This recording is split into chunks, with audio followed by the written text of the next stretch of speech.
Nongma numidang wairamni. Impal Turen mapandani. Taramday numitna nungsup singdol da leptuna ngayhaktang Manipur tampaki phajaba yengbagum tauri. Matamsida torbanda asangba tingthau galicha mathakta phamduna pakhang masa ahum mari khak wari sari. Wari duda makhoi unglaga onsinaraga wa nokli. Mera thagi mengtharaklaba nungairaba numidang wairamni. Ayingba nungsitsu tapna sitli. Loinena makhoisu kanna sitha noklubadagi hantarakli. Nungsa sorsu sangna holi. Sor asangba honaduna sakpam hanjilaklaba kandadi Indrajitna hairei. Aikoi miwangang na base okle. Aikoi gisu wa kara hainasi. Nilna kariwano aikoi na hainagadoribo. Sawbana kari oigadage nangi wanidana metric 7 year. Nilna nangidi yauroidro PUC 5th year. Indrana yauni aigisuni. Rajen BA 6 year gisuni. Rajen na hairei nangidi usinna hadakta BA supplementary oihurabanina kharabu phare. Aikoibu kamdawdoribano. Indrana adu kharasu khanase. Ikoise paisa pai ama phauba thokte. Kharsti mina tongnai kaidana hanthaba yade. Cha kapta makhai lupa pana jarda da siki ahum. Khwairamban phawbari sotongada lupa manga yaure. Yumdagi ima ipadagi asum talaga leibasisu ikai salakle. Nilna hoine. Sahi haira sahi kuntaret kunipan kuntra sujilakle do.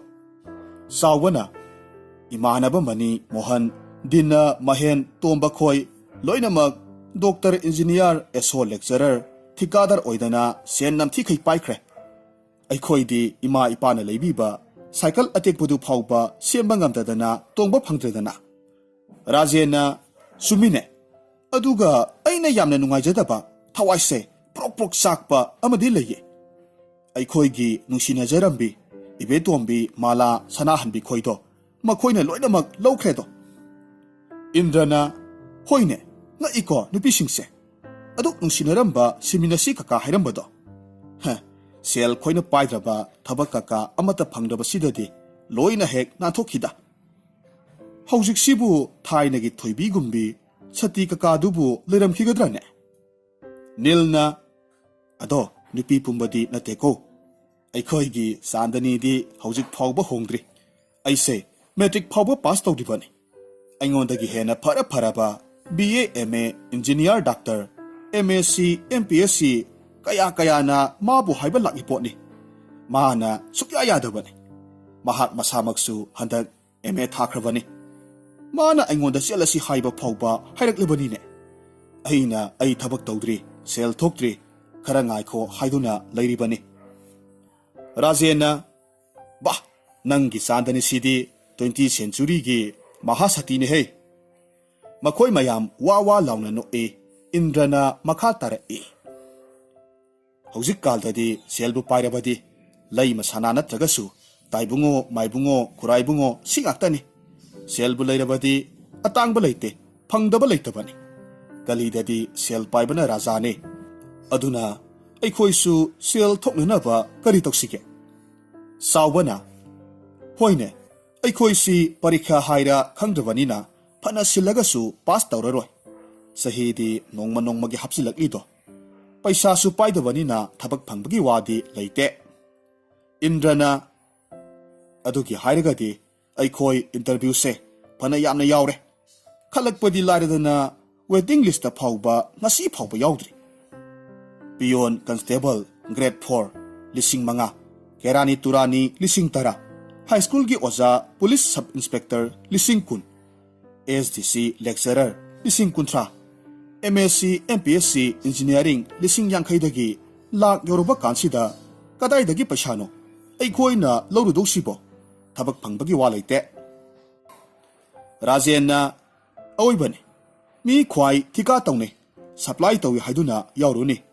Seldi leitabanina mingondagi puba taido. Thabak hek loibaga bill pass tawbiraroido.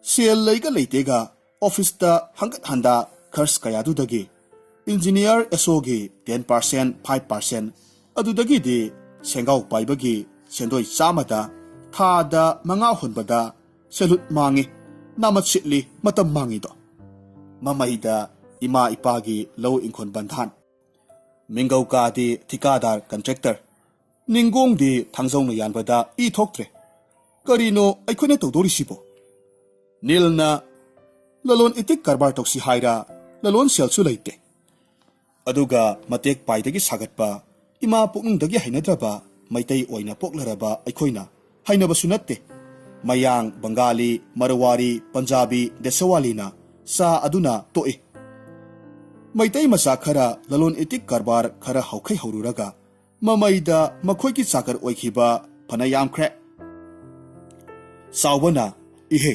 ꯂꯂꯣꯟ ꯁꯦꯟ ꯂꯩꯇꯦ ꯍꯥꯏꯔꯤꯁꯤꯕꯨ ꯕꯦꯡꯛꯁꯤꯡꯅ ꯁꯦꯟꯊꯪ ꯄꯤ ꯒꯕꯔꯟꯃꯦꯟꯠꯅꯁꯨ ꯂꯣꯟ subsidy ꯒ꯭ꯔꯥꯟ ꯀꯀꯥ ꯌꯥꯝꯅ ꯄꯤ ꯍꯥꯏꯕꯗꯥꯏꯅꯦ ꯃꯟꯇ꯭ꯔꯤꯒꯤ ꯚꯥꯁꯟꯗ ꯌꯥꯝꯅ ꯇꯠꯇꯅ ꯍꯥꯏꯕꯗꯥꯏꯅꯦ ꯃꯩꯇꯩꯂꯣꯟ ꯈꯕꯔꯗꯀ ꯌꯥꯝꯅ ꯇꯣꯏꯅ ꯏꯕꯗꯥꯏꯅꯦ ꯏꯟꯗ꯭ꯔꯅ ꯑꯣ ꯃꯅꯤꯄꯨꯔꯗꯕꯨ ꯂꯥꯛꯂꯕꯗꯤ ꯕꯦꯡꯛꯀꯤ ꯃꯤꯁꯨ ꯃꯌꯥꯡ ꯑꯣꯏꯒꯦ ꯑꯣꯏꯁꯅꯨ ꯗꯦꯁꯋꯥꯂꯤ ꯕꯪꯒꯥꯂꯤ ꯄꯟꯖꯥꯕꯤ ꯑꯣꯏꯒꯦ ꯑꯣꯏꯁꯅꯨ ꯃꯅꯤꯄꯨꯔꯒꯤ ꯆꯠꯅꯕꯤ ꯖꯕꯥꯟ ꯍꯦꯛ ꯊꯥꯗꯣꯛꯇ꯭ꯔꯤ ꯃꯈꯩꯗꯤ ꯁꯦꯟꯊꯪ ꯅꯨꯡꯊꯪ ꯄꯤꯔꯛꯄꯒꯤ ꯋꯥ ꯂꯩꯇꯦ ꯑꯩꯅ ꯌꯥꯝꯅ ꯍꯣꯠꯅꯔꯨꯔꯕꯅꯤ ꯖꯕꯥꯟ ꯊꯥꯅꯤꯡꯉꯥꯏ ꯁꯦꯜ ꯂꯩꯇꯕꯗꯒꯤ ꯐꯪꯗꯗꯅ ꯇꯣꯛꯂꯕꯅꯤ ꯚꯥꯔꯠ ꯁꯔꯀꯥꯔꯒꯤ ꯍꯨꯀꯨꯝ ꯃꯅꯤꯄꯨꯔ ꯁꯔꯀꯥꯔꯒꯤ ꯍꯨꯀꯨꯝ ꯃꯆꯤꯟꯗꯗꯤ ꯄꯤꯒꯦ ꯃꯍꯥꯏꯕ ꯃꯕꯨꯛꯅꯤꯡꯗꯗꯤ ꯀꯌꯥ ꯄꯤꯅꯤꯡꯗ ꯃꯥꯜꯂꯦꯗ ꯊꯥꯡꯒꯩꯁꯤꯡꯅ ꯍꯦꯛ ꯍꯥꯏꯔꯨꯔꯒꯗꯤ ꯍꯥ ꯑꯗꯨ ꯋꯥꯠꯂꯤ ꯑꯗꯥ ꯋꯥꯠꯂꯤ ꯀꯥꯊꯣꯛ ꯀꯥꯁꯤꯟ ꯆꯠꯊꯣꯛ ꯆꯠꯁꯤꯟꯗ ꯀꯞꯂꯥꯛ ꯆꯣꯛꯊꯗꯅ ꯍꯦꯛꯇꯃꯛ ꯇꯣꯛꯂꯤꯕꯅꯤ ꯔꯤꯛꯁꯥ ꯚꯔꯥꯗ ꯏꯃꯥꯒꯤ ꯁꯦꯡꯒꯥꯎꯗꯣ ꯃꯊꯛ ꯃꯈꯥ ꯑꯣꯜꯂꯦ ꯔꯥꯖꯦꯟꯅ ꯍꯣꯏꯅꯦꯍꯦ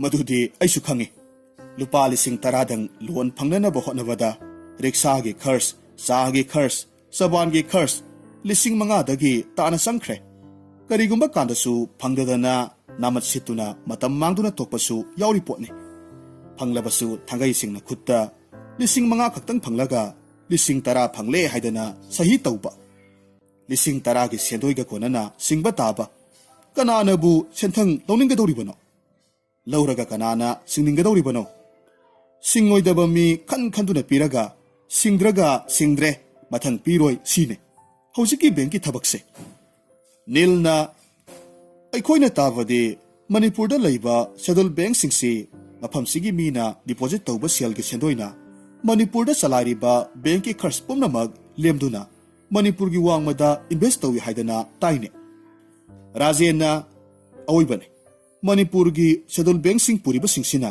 ꯁꯦꯟꯊꯪ ꯄꯤꯅꯤꯡꯗ꯭ꯔꯕꯗ ꯑꯩꯈꯣꯏꯅ ꯐꯅ ꯀꯟꯅ ꯍꯣꯠꯅꯗꯨꯅꯁꯨ ꯐꯪꯕꯒꯤ ꯆꯥꯟꯁ ꯁꯨꯛꯂꯩ ꯂꯩꯇꯦ ꯆꯥꯎꯕꯅ ꯒꯕꯔꯟꯃꯦꯟꯠꯀꯤ ꯂꯣꯟ ꯁꯕꯁꯤꯗꯤꯗꯤ ꯌꯥꯝꯅ ꯄꯤ ꯍꯥꯏꯕꯗꯥꯏꯅꯦ ꯃꯗꯨ ꯂꯧꯕꯗꯤ ꯌꯥꯗ꯭ꯔꯣ ꯏꯟꯗ꯭ꯔꯅ ꯒꯕꯔꯟꯃꯦꯟꯠꯀꯤ ꯂꯣꯟ ꯁꯕꯁꯤꯗꯤ ꯒ꯭ꯔꯥꯟꯁꯨ ꯑꯗꯨ ꯃꯉꯥꯏ ꯚꯣꯠꯀꯤ ꯍꯤꯁꯥꯕꯇ ꯄꯤꯔꯕ ꯃꯗꯨꯁꯨ ꯖꯕꯥꯟ ꯊꯥꯕꯤ ꯅꯠꯇ꯭ꯔꯒꯗꯤ ꯌꯥꯗ꯭ꯔꯕꯗ ꯑꯩꯈꯣꯏꯅ ꯀꯔꯝꯅ ꯐꯪꯗꯧꯔꯤꯕꯅꯣ ꯆꯥꯎꯕꯅ ꯑꯗꯣ ꯀꯔꯤ ꯇꯧꯁꯤꯒꯦ ꯁꯦꯜ ꯇꯥꯟꯗꯕꯗꯤ ꯌꯥꯗꯦ ꯂꯨꯠꯄꯥꯠ ꯇꯧꯔꯒ ꯃꯨꯜꯂꯒ ꯇꯥꯟꯁꯤꯔꯥ ꯔꯥꯖꯦꯟꯅ ꯍꯥꯏꯔꯛꯏ ꯃꯗꯨꯕꯨꯗꯤ ꯈꯨꯅꯦꯛꯇ ꯃꯤ ꯍꯥꯠꯄꯒꯤ ꯀꯔꯕꯥꯔꯁꯨ ꯁꯦꯜ ꯌꯥꯝꯅ ꯐꯪꯏ ꯍꯥꯏ ꯅꯤꯜꯅ ꯃꯗꯨꯗꯤ ꯍꯤꯡꯕ ꯁꯤꯕ ꯃꯐꯝ ꯈꯪꯗꯕ ꯁꯦꯟꯗꯥꯜꯅꯤ ꯙꯔꯃꯅꯁꯨ ꯌꯥꯗꯦ ꯑꯩꯗꯤ ꯇꯧꯅꯤꯡꯗꯦ ꯆꯥꯎꯕꯅ ꯑꯗꯨꯗꯤ ꯀꯔꯤ ꯇꯧꯁꯤꯒꯦ ꯃꯨꯟꯅ ꯑꯃꯨꯛꯇ ꯈꯜꯂꯨ ꯏꯟꯗ꯭ꯔꯅ ꯌꯥꯝꯅ ꯐꯕ ꯑꯃ ꯂꯩꯔꯦ ꯏꯔꯥꯏ ꯂꯥꯏꯅ ꯏꯋꯥ ꯋꯥꯗꯅ ꯁꯦꯜ ꯇꯥꯟꯕ ꯌꯥꯕ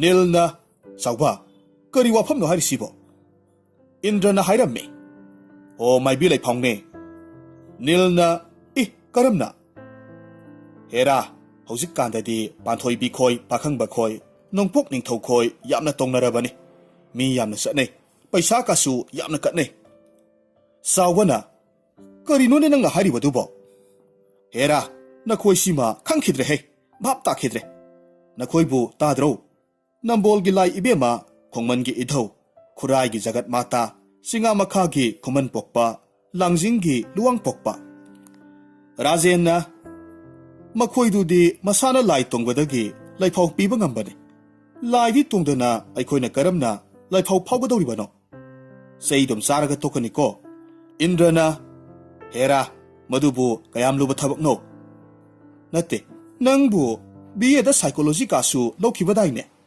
ꯃꯤꯒꯤ ꯃꯤꯁꯛ ꯃꯤꯇꯥ ꯌꯦꯡꯂꯒ ꯃꯈꯣꯏꯅ ꯄꯥꯝꯕ ꯌꯥꯕ ꯋꯥ ꯍꯥꯏꯖꯤꯜꯂꯒ ꯂꯣꯏꯔꯦ ꯆꯥꯎꯕꯅ ꯍꯥꯏ ꯏ ꯑꯗꯨꯗꯤ ꯀꯔꯝꯅ ꯏꯟꯗ꯭ꯔꯅ ꯄꯥꯈꯪ ꯂꯩꯁꯥꯕꯤ ꯂꯥꯛꯂꯒꯅ ꯅꯨꯡꯁꯤꯅꯕ ꯂꯧꯅ ꯂꯩꯅꯕ ꯊꯨꯡꯅꯒꯅꯤ ꯊꯨꯡꯅꯔꯣꯏ ꯃꯥꯏꯀꯩ ꯄꯛꯅꯩ ꯄꯛꯅꯗꯦ ꯀꯨꯆꯨ ꯈꯔ ꯍꯦꯛ ꯃꯍꯥꯏꯕ ꯁꯥꯇ꯭ꯔ ꯑꯣꯏꯔꯒꯅ ꯄꯔꯤꯈ꯭ꯌꯥ ꯃꯇꯝꯗ ꯄꯥꯁ ꯇꯧꯅꯤ ꯇꯧꯔꯣꯏ ꯁꯔꯀꯥꯔꯒꯤ ꯊꯕꯛ ꯇꯧꯕ ꯑꯣꯏꯔꯒꯅ ꯄ꯭ꯔꯣꯃꯣꯁꯟꯒꯤ ꯋꯥ ꯊꯕꯛꯇ ꯌꯦꯠꯅꯕ ꯃꯨꯛꯅꯕ ꯍꯥꯏꯖꯤꯟ ꯈꯣꯠꯆꯤꯟꯕ ꯃꯇꯥꯡ ꯈꯔ ꯍꯥꯏꯕ ꯄꯨꯖꯥ ꯅꯨꯡꯖꯥ ꯇꯧꯔꯒ ꯐꯅꯤ ꯄꯨꯖꯥ ꯇꯧ ꯀꯥꯁꯨ ꯍꯦꯛ ꯃꯍꯥꯏꯕ ꯃꯧ ꯅꯍꯥ ꯃꯋꯥꯅ ꯍꯨꯟꯗꯣꯛꯄꯤꯕ ꯃꯗꯨꯒꯨꯝꯕ ꯑꯣꯏꯔꯒꯅ ꯃꯋꯥꯒꯤ ꯄꯥꯎꯗꯨ ꯊꯥ 3ꯒꯤ ꯃꯅꯨꯡꯗ ꯇꯥꯔꯒꯅꯤ ꯍꯦꯛ ꯍꯥꯏꯖꯤꯟꯕ ꯃꯆꯥꯒꯤ ꯃꯇꯝ ꯈꯪꯅꯤꯡꯕ ꯃꯃꯥꯗꯅ ꯃꯆꯥꯒꯤ ꯑꯐꯕ ꯂꯥꯛꯂꯒꯅꯤ ꯊꯥ 2-3ꯁꯤꯒꯤ ꯃꯅꯨꯡꯗ ꯁꯨꯃꯥꯏꯅ ꯍꯦꯛ ꯍꯥꯏꯖꯤꯟꯕ ꯃꯁꯤꯕꯨ ꯀꯌꯥꯝ ꯂꯨꯕꯅꯣ ꯅꯤꯜꯅ ꯆꯨꯝꯗ꯭ꯔꯕꯗꯤ ꯀꯝꯗꯧꯕ ꯏꯟꯗ꯭ꯔꯅ ꯍꯥꯏꯔꯛꯈꯤ ꯑꯩꯅ ꯍꯥꯏꯕ ꯅꯠꯇꯦ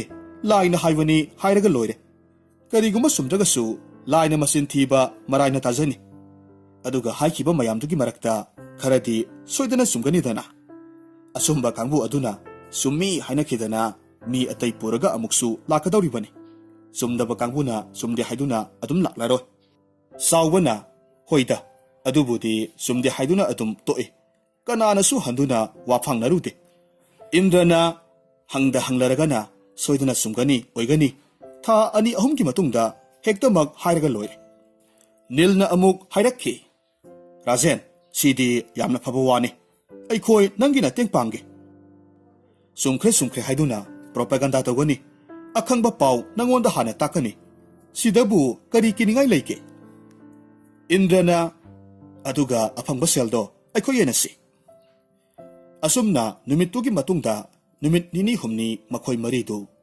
ꯇꯨꯃꯤꯟ ꯋꯥ ꯇꯥꯅꯩ ꯃꯇꯨꯡ 4ꯅꯤ ꯀꯣꯟꯕ ꯅꯨꯃꯤꯠꯇꯒꯤꯗꯤ ꯔꯥꯖꯦꯟꯒꯤ ꯐꯤꯕꯝ ꯍꯣꯡꯕ ꯍꯧꯔꯛꯂꯦ ꯆꯔꯥ ꯍꯦꯜꯂꯤ ꯐꯤꯉꯧ ꯁꯦꯠꯂꯤ ꯐꯤꯁꯦꯡ ꯁꯦꯠꯂꯤ ꯋꯥ ꯉꯥꯡꯗꯅ ꯄꯨꯡꯃꯨꯛ ꯂꯩ ꯆꯣꯏꯔꯣꯟ ꯄꯥꯔꯣꯟ ꯄꯪꯂꯣꯟ ꯂꯣꯜꯂꯤ ꯃꯔꯛꯇꯁꯨ ꯈꯨꯂꯪ ꯏꯁꯩ ꯑꯣꯏꯅ ꯂꯥꯏꯔꯣꯟ ꯁꯛꯏ ꯃꯥꯏꯕꯤ ꯑꯉꯧꯕꯤꯗꯒꯤ ꯇꯝꯍꯧꯕꯁꯤꯡꯗꯨ ꯁꯛꯏ ꯔꯥꯖꯦꯟꯒꯤ ꯃꯃꯥ ꯃꯄꯥꯗꯤ ꯅꯨꯡꯁꯥ ꯊꯤꯔꯦ ꯃꯥꯏꯕ ꯃꯥꯏꯕꯤ ꯀꯧꯗꯨꯅ ꯏꯔꯥꯠ ꯆꯕꯥꯟ ꯀꯌꯥꯃꯔꯨꯝ ꯇꯧꯔꯦ ꯈꯌꯣꯝ ꯂꯥꯛꯂꯦ ꯑꯗꯨꯕꯨ ꯀꯔꯤꯃꯠꯇ ꯀꯥꯟꯅꯕ ꯐꯪꯗ꯭ꯔꯦ ꯗꯥꯛꯇꯔ ꯁꯥꯏꯀꯤꯌꯥꯇ꯭ꯔꯤꯁ ꯀꯌꯥ ꯀꯧꯗꯨꯅ ꯌꯦꯡꯍꯜꯂꯦ ꯗꯥꯛꯇꯔꯒꯤ ꯍꯤꯗꯥꯛ ꯀꯌꯥꯃꯔꯨꯝꯁꯨ ꯊꯥꯔꯦ ꯃꯗꯨꯅꯁꯨ ꯀꯔꯤꯃꯠꯇ ꯀꯥꯟꯅꯗ꯭ꯔꯦ ꯃꯔꯝꯗꯤ ꯔꯥꯖꯦꯟꯗꯤ ꯍꯤꯗꯥꯛ ꯑꯃꯠꯇꯁꯨ ꯆꯥꯗꯦ ꯃꯔꯛ ꯑꯁꯤꯗ ꯏꯟꯗ꯭ꯔ ꯅꯤꯜ ꯆꯥꯎꯕ ꯅꯥꯏꯇꯣꯝ ꯑꯣꯏꯅ ꯅꯠꯇ꯭ꯔꯒꯅ ꯄꯨꯟꯅ ꯂꯩꯀꯥꯏꯒꯤ ꯌꯨꯝꯊꯣꯡ ꯈꯨꯗꯤꯡꯇ ꯅꯠꯇꯅ ꯂꯩꯀꯥꯏ ꯈꯨꯜ ꯋꯥꯡꯃ ꯂꯥꯟꯅ ꯐꯣꯡꯅ ꯔꯥꯖꯦꯟ ꯂꯥꯏ ꯄꯥꯟꯊꯣꯏꯕꯤ ꯇꯣꯡꯂꯦ ꯂꯩꯐꯥꯎ ꯁꯨꯝꯃꯤ ꯍꯥꯏꯅ ꯁꯟꯗꯣꯛꯂꯝꯃꯤ ꯃꯈꯣꯏꯒꯤ ꯄ꯭ꯔꯣꯄꯥꯒꯥꯟꯗꯥꯗ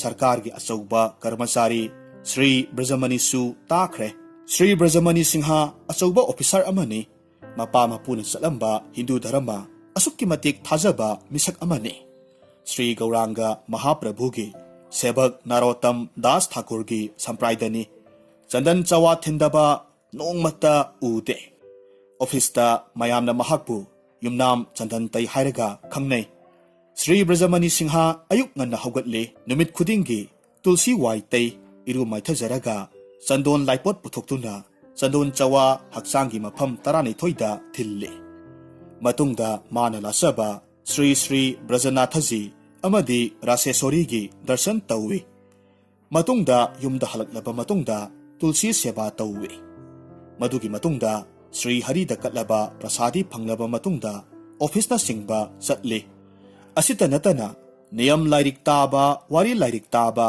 ꯔꯥꯃꯥꯌꯟ ꯃꯍꯥꯚꯥꯔꯠ ꯚꯒꯕꯠ ꯇꯥꯕ ꯃꯁꯤꯇ ꯅꯠꯇꯅ ꯃꯥꯟꯗꯞ ꯃꯐꯝ ꯀꯌꯥꯃꯔꯨꯝ ꯆꯤꯊꯗꯦ ꯂꯥꯏꯔꯤꯛ ꯍꯥꯏꯕ ꯊꯤꯕ ꯄꯪꯀꯣꯠ ꯂꯩꯀꯥꯏ ꯃꯥꯟꯗꯞꯇ ꯎꯖꯜ ꯅꯤꯂꯃꯅꯤ ꯆꯩꯇꯩꯅ ꯆꯔꯤꯇ ꯃ꯭ꯔꯤꯇꯅꯆꯤꯡꯕ ꯇꯥꯕꯈꯛ ꯆꯤꯊꯗꯦ ꯃꯁꯤꯇꯁꯨ ꯅꯠꯇꯦ ꯁ꯭ꯔꯤ ꯖꯒꯠꯕꯣꯟꯙꯨ ꯃꯦꯂꯥ ꯀꯥꯡꯅꯆꯤꯡꯕ ꯆꯣꯏꯗꯦꯞ ꯆꯣꯡꯕ ꯀꯥꯡ ꯄꯥꯂꯤ ꯄꯨꯕ ꯖꯨꯂꯣꯟ ꯍꯧꯕ ꯀ꯭ꯔꯤꯁꯅ ꯖꯔꯃ ꯄꯨꯖꯥ ꯒꯣꯕꯔꯙꯟ ꯄꯨꯖꯥ ꯃꯦꯔꯥ ꯅꯤꯌꯝ ꯇꯥꯕ ꯃꯥꯅ ꯃꯀꯣꯛ ꯊꯣꯡꯅ ꯇꯧꯔꯤꯕꯅꯤ ꯃꯁꯤꯒꯤ ꯃꯊꯛꯇ ꯌꯨꯝꯗ ꯄꯔꯕꯗꯤꯟ ꯈꯨꯗꯤꯡꯒꯤ ꯎꯁꯣꯞ ꯀꯠꯂꯤ ꯑꯦꯀꯥꯗꯁꯤ ꯆꯔꯥ ꯍꯦꯜꯂꯤ ꯅꯤꯌꯝ ꯆꯨꯝꯅ ꯄꯥꯂꯟ ꯇꯧꯏ ꯍꯦꯛ ꯌꯦꯡꯕꯗ ꯃꯥꯕꯨ ꯍꯔꯤ ꯚꯛꯇ ꯅꯠꯇꯦ ꯀꯅꯥꯅ ꯍꯥꯏꯅꯤ ꯁ꯭ꯔꯤ ꯕ꯭ꯔꯖꯃꯅꯤ ꯁꯤꯡꯍ ꯍꯧꯖꯤꯛ ꯃꯍꯥꯛꯀꯤ ꯊꯕꯛꯀꯤ ꯖꯤꯕꯟꯗ ꯑꯆꯧꯕ ꯆꯌꯦꯠꯅꯕ ꯑꯃꯈꯛ ꯊꯣꯛꯂꯦ ꯃꯍꯥꯛꯀꯤ ꯁꯦꯅꯤꯌꯔꯤꯇꯤꯒꯤ ꯀꯦꯁ ꯑꯃꯗ ꯃꯤꯅ ꯍꯥꯏꯖꯤꯟꯕꯤꯕ ꯀꯌꯥꯗꯒꯤ ꯑꯃꯗꯤ ꯃꯃꯥꯟꯅꯕ ꯑꯣꯐꯤꯁꯔ ꯑꯃꯅ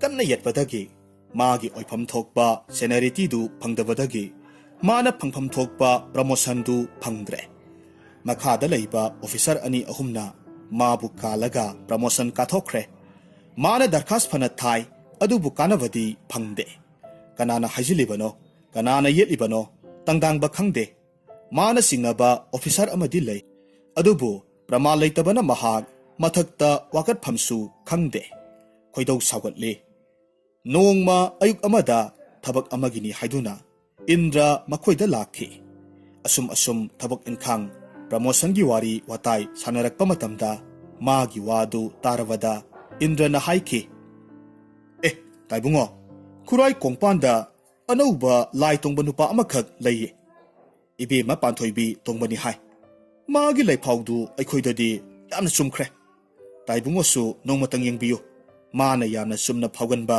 नुमित्ति नोंमाइजिंग थासी पूर्णिमा नुमिसिनी हाइनैदो अदुगा माना पूजा तौबदगी मणिपुर की अचौबा ऑफिसर यामना डायरेक्टर बिजोय इंजीनियर मधु सेक्रेटरी इबो चाउबा खोय प्रमोशन मथंग मथंग फंकी हाइनैदो ब्रजमणि सिंहा वाखल तौई इराक नरबा मी अमना नापी मका अमदसु यालगा हिंगनबा होनबगुमना मासु लैबाउ तारगे करी हाइरकपगी येंगलगे असुमना खनबा हौख्रे हाइरे ए फरे इबुंगो मथंगी नोमाइजिंग पूर्णिमा नुमिसे मसीदा अमुक्ता लेंगुसी मरक्सिदा इंद्रना नीलना साउबदा मथंग मथंग तमदुना ब्रजमणि की मरमदा अखंगबा वा कया मरुम राजेन की नाकोंग यौखी ngasi पूर्णिमा नुमितनी लैकागी मीना फिंगौ फौरे अयुक अंगनबदगी थापलबा लम कयादगिसु गाड़ी jeep car scooter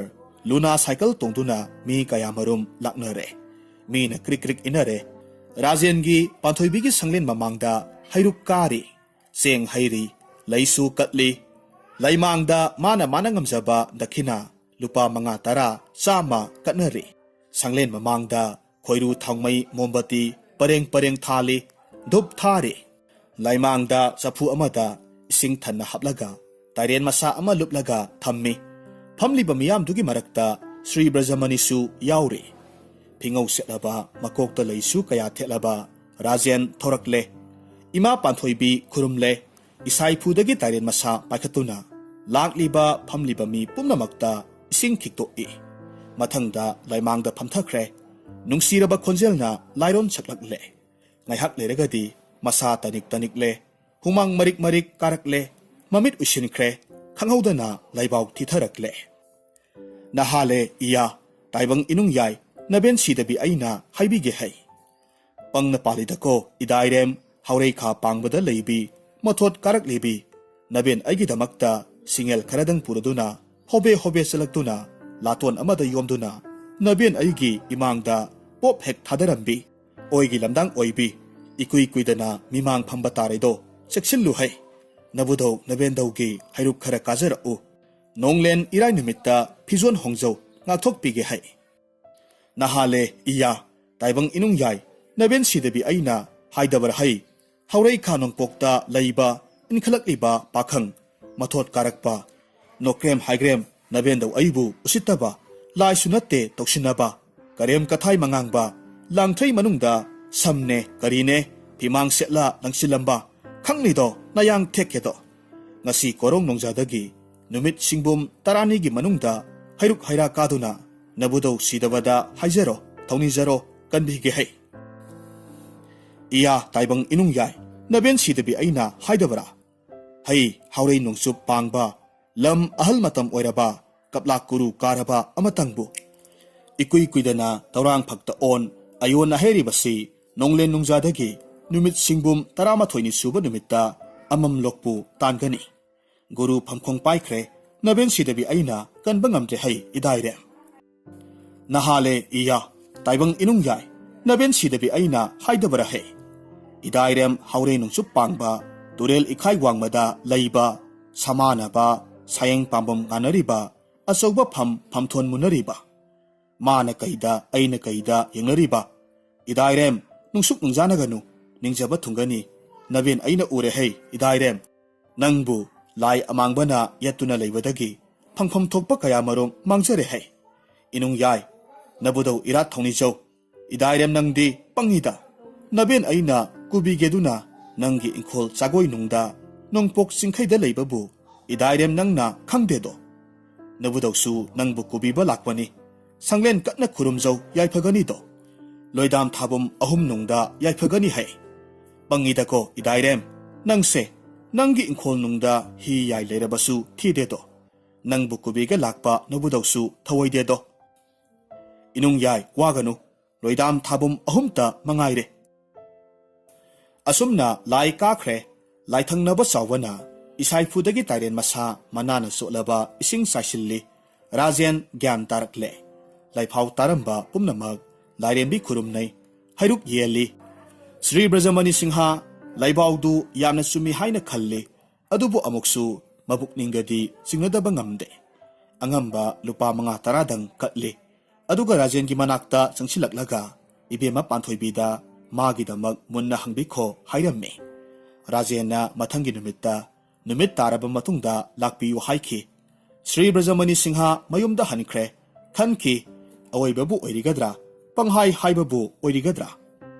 Sumbu sumlibra, lanbu laligadra, kanna asum mayum yoraki. Amuk toyna kalubataudana, asum santantukluvada, magi inkol nongpok singkaida, ngasai, laipauda haikiba mapam adumaktada, Muna langlaba, pajaraba, kudol mari mukwangba, angawba mayina, yekpa, mahadeba nung amakag tengnarure. Mapukningda tuklawi, karahena tajara Matangi ayukta tinde, kar tungduna rajen gimanakta hek lai. Rajen laurui yenghalli, mani, tangay singbani, nungpukning thongni. Rajen mamit ushin, kudombina tilli. Tulsipung mayada hayra Lairi sida, Hi yai ibema panthoibi. Sri Brajamani Singh akhakpa leitana thajaba haurakle. Tindana sanglen sare, tulsipung tauthok hanabagidamag mi thirure. Mi aduna numit humni supna, tulsipungda panaluna asum tauthai, karisu phangba leite. Humni subagi numidang wairamda nupa aduna, karino khangde, thangjong maningna kok sujinki. Madu Sri Brajamani Singhagi sakar, Nepali aduna uki. Matangi ayukta mi kayamarum tille, hainaba numit oibana rajen su thunglare. Pungkhai mok tauraba matungda phangle, nung angawba kudol ahumlom wangba, makokta ikoi koina muna langba mayi yekpa. Thajanay laini, thangay singba panthoybini, sanglenda langsilakle anima. Ikauduna lai lakhatli. Nungzreng pukri isingna abisek taure, jamat chaungna haraure. Sri Brajamani Singha Pamu khangda kachare, Rajengi kangbu matik sana phangjare. Lagi nungdamdagi, mathang tha ani loirakpa ahum changlakpa aduaida, tan chanarubadagi, maga yetnaramba officer du transfer tawkhre. Mata saruduna maga case khanarakpada, mana pamjaba phamdu kare. Promotion phangle. Sri Brajamani Singhagi thajaba kham thengkhre. Mingonda wari sabada haiki. Tattana ningadaba laidi panthoibitani. Tulsi puktokre, Tairen pambi thakre, Langtray paidom lingkre, Sandon laipod kasinda mirang thukre, Nung matapauba na thagi laisang chatkidre, Kang Zulon Govardhan Puja, Pumnamak, Loinamak Ningsing Kidre. Panthoibini haina, Rajen Tanabu Hairabadi, Pamuba Laitana, Kirstawi, Rajen Nil, Indra, Chaoba, Lamhui Makon Tengnare, Haujikti, Sri Brajamani Singha, Ima ibema panthoibining zawada lam yaure. Rajenbu thajaba kham thengkre. Mayumda kek lauba yaba natte. Kar tungduna rajen gita hekta senki. Asumna leireba matung, tha manga taruk lomgi matungda, nongma rajen na haiki. Taibungo, ibungo nongpok nithauga, ima ibema panthoibiga, hiri konduna, taibungo khoidagi pukidaure. Khara section biyuko. Angangsing leiriba, sakar nungo bana, Samsa kharasu tauraba male, khara section biyu. Numit adusu Sri Brajamani Singha mayumda hobe halakki, magi mem sahibta khara ngangluge khanna. Matamdu nungthil pung ahumlom taba matamni, nongmaijing numitni. Mana thongal hek lansilakpa magtada, magi mem sahibka, Nepali sakaraduga, wari watai tauramba hek thengnarui. Mana yorokpada taki, mem sahib, Nahan tulsipung makada layrammi, pangi haibanungdu, ꯂꯩꯕꯥꯛ ꯇꯧꯔꯤꯕ ꯅꯨꯄꯥꯗꯨꯅ ꯐꯤꯔꯩꯗꯒꯤ ꯂꯧꯊꯣꯛꯂꯒ ꯊꯝꯖꯤꯟꯈꯤꯕꯅꯤ꯫ ꯃꯦꯝ ꯁꯥꯍꯦꯕꯅ ꯍꯪꯉꯤ, ꯅꯪ ꯀꯔꯝꯅ ꯈꯪꯉꯤꯕ? ꯃꯥꯅ ꯇꯧꯗꯨꯅ ꯈꯣꯠꯄꯗꯨ ꯑꯩꯅ ꯎꯍꯧꯕꯅꯤ꯫ ꯂꯩꯕꯥꯛ ꯇꯧꯕꯗꯕꯨ ꯊꯥꯡꯖꯧ ꯃꯅꯤꯡꯅ ꯇꯧꯅꯕ꯭ꯔꯥ? ಶ್ರೀ ꯕ꯭ꯔꯖꯃꯅꯤ ꯁꯤꯡꯍꯥꯒꯤ ꯅꯨꯄꯤ ꯃꯦꯝ ꯁꯥꯍꯦꯕꯇꯨ ꯃꯉꯣꯟꯗ ꯑꯃꯨꯛ ꯌꯦꯡ, ꯁꯪꯂꯦꯟꯗ ꯑꯃꯨꯛ ꯌꯦꯡ, ꯆꯃꯝꯅꯅ ꯉꯥꯏꯍꯥꯛ ꯂꯩꯔꯝꯃꯤ꯫ ꯅꯦꯄꯥꯂꯤ ꯆꯥꯀꯔꯅ ꯃꯈꯥ ꯇꯥꯔꯛꯈꯤ, ꯃꯦꯝ ꯁꯥꯍꯦꯕ, ꯅꯍꯥꯟ ꯅꯨꯃꯤꯗꯥꯡ ꯋꯥꯏꯔꯝ ꯑꯩꯈꯣꯏ ꯁꯥꯍꯦꯕ ꯎꯅꯕ ꯂꯥꯛꯂꯝꯕ ꯂꯥꯏ ꯈꯨꯔꯨꯝꯕ ꯅꯨꯄꯥꯗꯨ ꯅꯍꯥꯟ ꯇꯨꯜꯁꯤꯄꯨꯡ ꯇꯧꯕ ꯅꯨꯄꯥꯗꯨꯒ ꯑꯣꯟꯊꯣꯛꯅꯕꯨ ꯃꯥꯟꯅꯈ꯭ꯔꯦ꯫ ꯋꯥꯐꯝꯗꯨ ꯇꯥꯔꯨꯕꯗ ಶ್ರೀ ꯕ꯭ꯔꯖꯃꯅꯤ ꯁꯤꯡꯍ ꯋꯥ ꯉꯥꯡꯗꯦ ꯄ꯭ꯔꯞ ꯁꯪꯂꯦꯟ ꯇꯥꯅ ꯆꯪꯁꯤꯟꯈꯤ꯫ ꯃꯦꯝ ꯁꯥꯍꯦꯕꯁꯨ ꯄ꯭ꯔꯞ ꯇꯥꯅꯔꯛꯈꯤ꯫ ꯁꯪꯂꯦꯟꯒꯤ ꯊꯣꯡ ꯍꯥꯡꯗꯣꯛꯂꯨꯏ꯫ ꯀꯔꯤ ꯎꯈꯤ? ꯁꯤꯡꯍꯥꯁꯟꯗꯨꯒꯤ ꯃꯅꯥꯛꯇ ꯑꯆꯝꯕ ꯁꯤꯟꯗꯨꯔ ꯇꯩꯕ ꯅꯨꯡ ꯑꯅꯤꯈꯛꯇꯪ, ꯐꯖꯔꯕ ꯋꯥꯅ ꯐꯪꯖꯔꯕ ꯂꯨꯄꯥ ꯂꯤꯁꯤꯡ ꯀꯌꯥ ꯆꯪꯈ꯭ꯔꯕ ꯃꯥꯒꯤ ꯃꯐꯝꯗ ꯍꯤ ꯌꯥꯏ ꯑꯣꯏꯔꯕ ꯅꯣꯡꯄꯣꯛ ꯅꯤꯡꯊꯧ ꯄꯥꯟꯊꯣꯏꯕꯤ ꯑꯅꯤꯃꯛ ꯂꯩꯔꯝꯗ꯭ꯔꯦ, ꯂꯦꯡꯈ꯭ꯔꯦ꯫ ꯅꯨꯃꯤꯠ ꯑꯗꯨꯃꯛꯇꯗ ꯅꯦꯄꯥꯂꯤ ꯆꯥꯀꯔ ꯇꯥꯟꯊꯣꯛꯈ꯭ꯔꯦ꯫ ꯊꯤꯟꯗꯦ ꯑꯃꯨꯛ ꯄꯟꯊꯕ ꯇꯧꯗꯅ ꯀꯥꯔ ꯊꯧꯗꯣꯔꯛꯈꯤ꯫ ಶ್ರೀ ꯕ꯭ꯔꯖꯃꯅꯤ ꯁꯤꯡꯍꯥꯒꯤ ꯃꯇꯩ ꯃꯅꯥꯎ ꯑꯅꯤꯃꯛ ꯔꯥꯖꯦꯟꯈꯣꯏ ꯇꯝꯅ ꯂꯥꯛꯂꯝꯃꯤ꯫ ꯍꯥꯏꯔꯤꯕ ꯅꯨꯃꯤꯠ ꯑꯁꯤꯃꯛꯀꯤ ꯅꯨꯃꯤꯠ ꯇꯥꯔꯝꯗꯥꯏꯒꯤ ꯃꯇꯝꯗ ꯏꯟꯗ꯭ꯔꯒꯤ ꯐꯃꯥꯡꯗ ꯏꯟꯗ꯭ꯔ, ꯅꯤꯜ, ꯆꯥꯎꯕ, ꯔꯥꯖꯦꯟ ꯆꯥ ꯊꯛꯂꯤ, ꯋꯥꯔꯤ ꯁꯥꯔꯤ꯫ ꯅꯤꯜꯅ ꯄꯣꯡꯅ ꯅꯣꯛꯃꯤ ꯍꯥꯏꯔꯛꯏ, ꯏꯕꯦꯝꯃ ꯄꯥꯟꯊꯣꯏꯕꯤꯗꯤ ꯂꯦꯡꯂꯛꯂꯦ, ꯏꯕꯨꯡꯉꯣ ꯅꯣꯡꯄꯣꯛ ꯅꯤꯡꯊꯧꯗꯤ ꯀꯗꯥꯏ?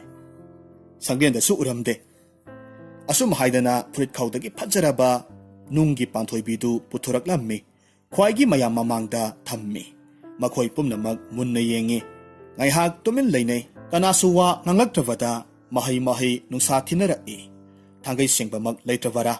ꯑꯃꯒ ꯌꯦꯡꯅꯩ꯫ ꯉꯥꯏꯍꯥꯛ ꯀꯔꯤ ꯑꯣꯏꯒꯗꯒꯦ ꯆꯤꯡꯅꯔꯤꯉꯩ ꯏꯟꯗ꯭ꯔꯅ ꯅꯣꯛꯅ ꯐꯨꯔꯤꯠꯈꯥꯎꯗꯒꯤ ꯅꯣꯡꯄꯣꯛ ꯅꯤꯡꯊꯧ ꯄꯨꯊꯣꯔꯛꯇꯨꯅ ꯍꯥꯏꯔꯛꯈꯤ, ꯔꯥꯖꯦꯟꯒꯤ ꯂꯥꯏꯐꯥꯎꯕꯨ ꯂꯥꯜꯍꯟꯕ ꯌꯥꯕ꯭ꯔꯣ?